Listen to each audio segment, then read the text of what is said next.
their home, which they have to decide. Only what we can do is to help. And I think it's a common interest of these people that there is a development of democracy, that there's a rule of law, and that the young protesters, the 20 generations, have a chance to develop their own countries in a proper way.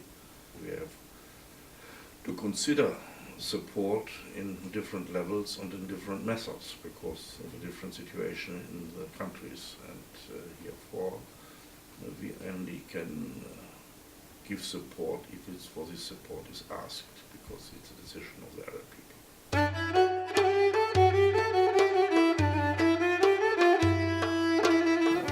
This woman is partly right, but only partly right. For sure, we've always to support democratic movements.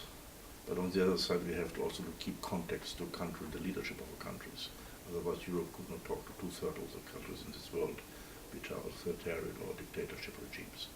And therefore, I think to find the right level where we have to do this two-level politics of have official context, but on the other side, do nothing which is against the aspirations of the people and do nothing which does not support democracy.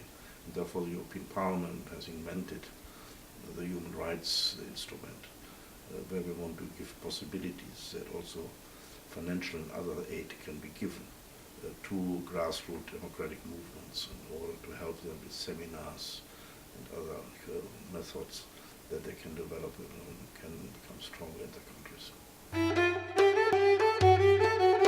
First of all, that is the question of support of movements. It's a question that we give them also a voice. The Sakharov Prize, for example, is such a voice for such people, which we did also for people in the Arab Spring. But also I think it's important that they learn techniques how to work with certain media, that they can communicate, but also that we put human rights standards more in our trade agreements and our association and partnerships agreement and so on. And I think we have to become much better that we look into the implementation of such clauses.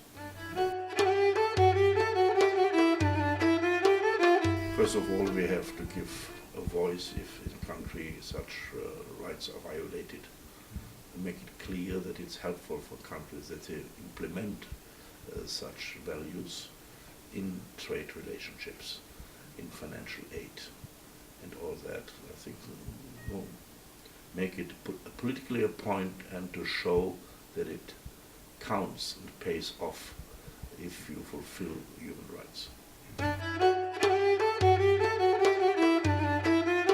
It's still the old problem from the colonial time, that they have a feeling of inferiority because that we do not accept their culture as equal. And here I think it's an important point to do, to give them the feeling that their identity, their culture, the nation has the same rights as our nations and our cultures.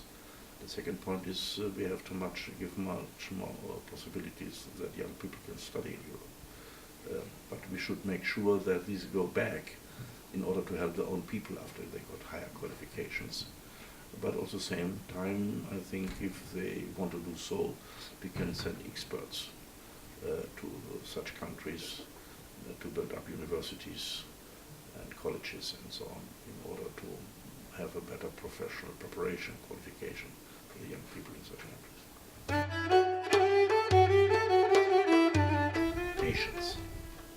In political life, be it in such countries or be it in Europe, it's everywhere in the world, you need patience. 90% of the time you use is lost time, but you must be there to use the opportunities of the 10%. And to work in the long-term preparation and be there, it's a way to come finally to a result.